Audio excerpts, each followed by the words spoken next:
Hey, that's a nice car. Thanks. Hands up, old man, I'm taking it.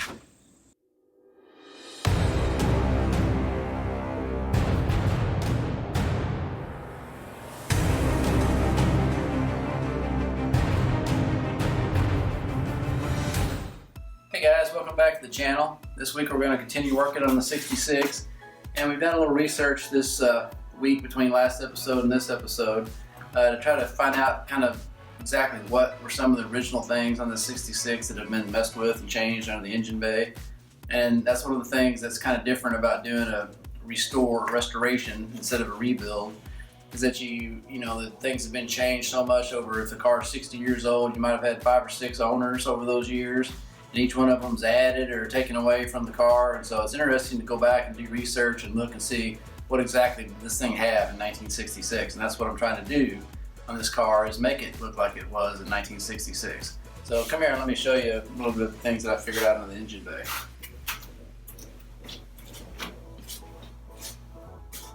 There were several things in this engine bay that were not originally black.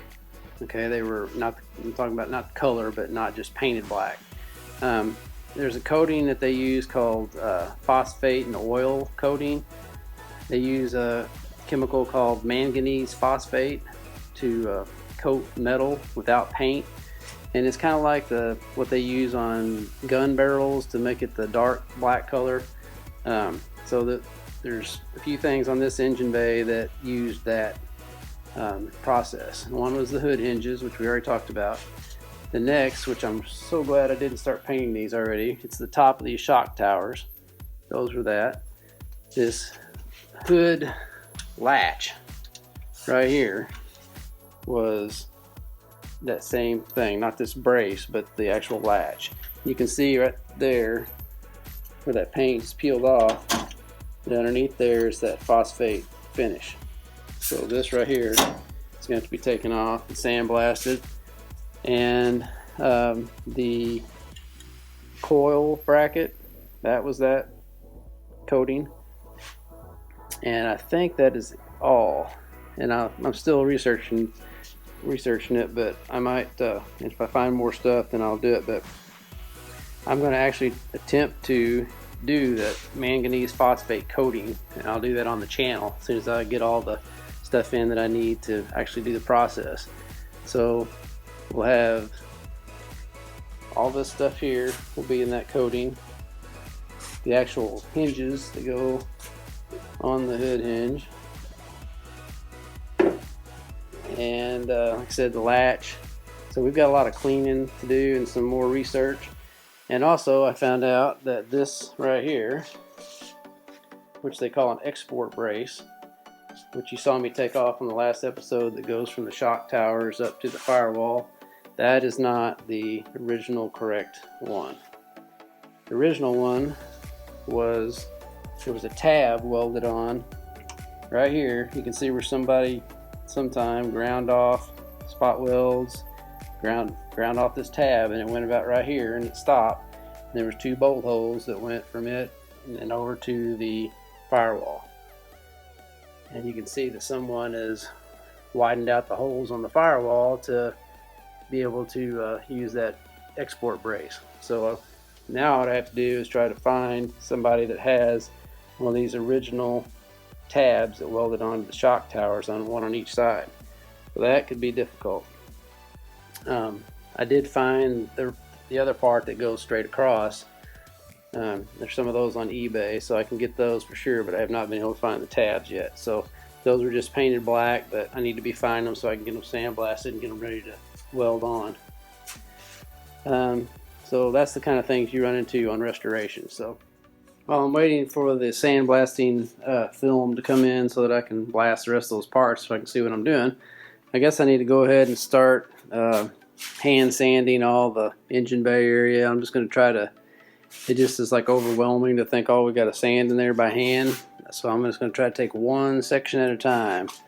Like I'll start with this front piece here, and I'm just going to 400 sand it just so it gets a good grip on the paint that I paint on there. And then I'll probably do this little section here And then each night I'll try to add another section to it till I'm done. I showed you before how you just absolutely cannot sandblast when your film on the inside of the blasting cabinet gets blasted. So like here's my hand, but you can imagine when the piece that you're working on is down there on the bottom, I mean you can't see it at all, so you can't see what you're missing. The paint's still on there and the rust's still on there when you pull it back out. So I'm going to remove this old piece.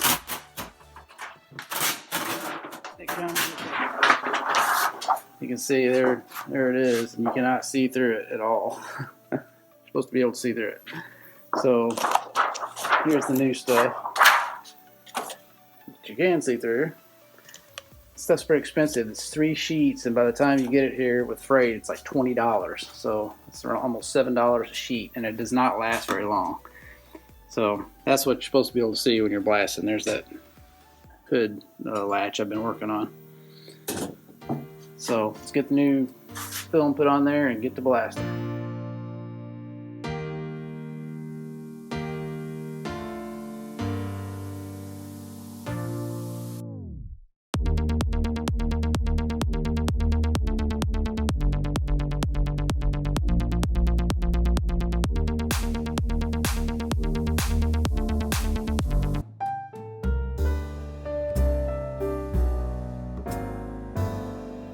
Okay guys, it's the next day, and we got most of that stuff I showed you yesterday sandblasted in the cabinet. And before I get ready to start hand sanding on this engine bay again, it got me thinking back what I said back in the second episode, I think it was, when I said this. So hopefully this won't take weeks or anything, but should be an interesting project. What I should have said was this. So hopefully this won't take years or anything, but should be an interesting project.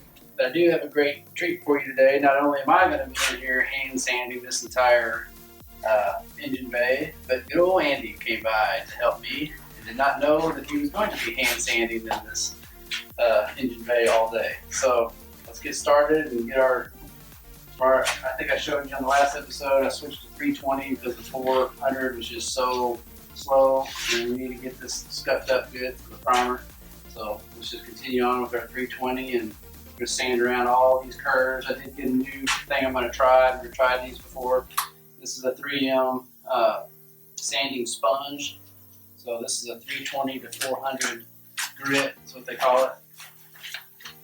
And we'll let you know how it works. And if it works good, we'll put a link where you can get them down below. Okay, so these sanding sponges, what the purpose of them is to be able to get around these curves and spots like that. It's supposed to make it easier than trying to do it with just a piece of paper. A lot of times you lose your grip and all that. The sand, you've got a good grip with sponge. You can get all down in all these little hard to reach curves and stuff. So we'll see how it works.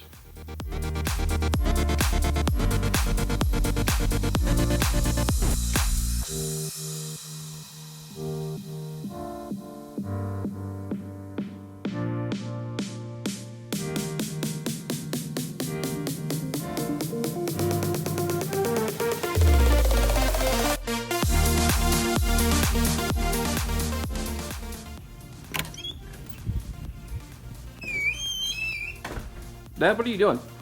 I was trying to finish this paper. I started reading it the same week I started the Mustang. I just haven't had time to finish it yet. Well, you gotta get going because we gotta get this sanding done on this engine bay.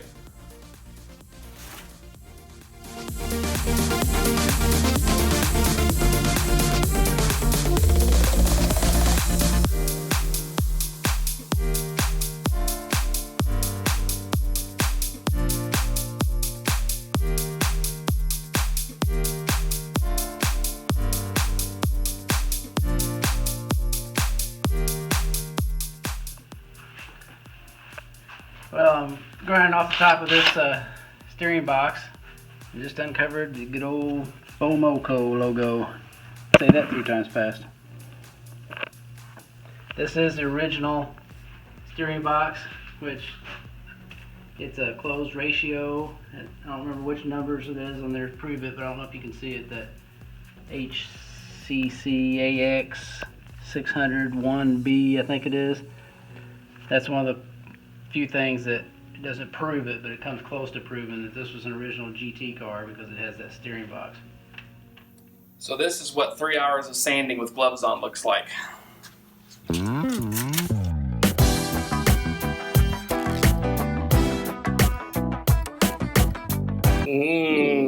Yummy.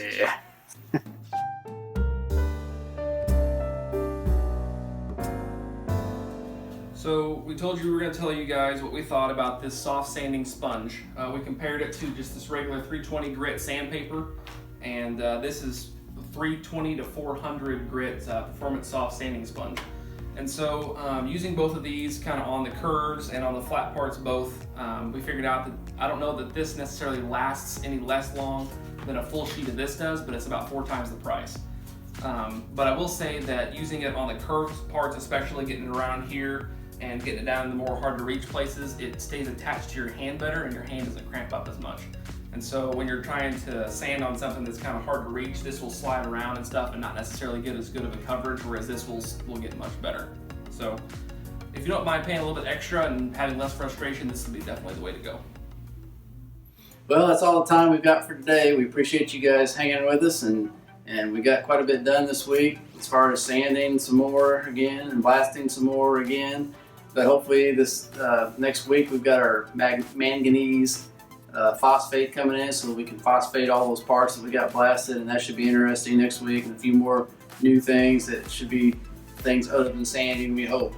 So make sure you go down and hit that subscribe button if you're not subscribed already, and leave a comment if you have any questions or if you have anything you want to tell us. We enjoy reading comments. It makes it this whole process a lot more fun, getting to interact with you guys, and follow us on Instagram too if you're not already. We post a lot of sneak peeks and stuff you don't get to see on the YouTube channel. So thanks so much for watching. Have a good one.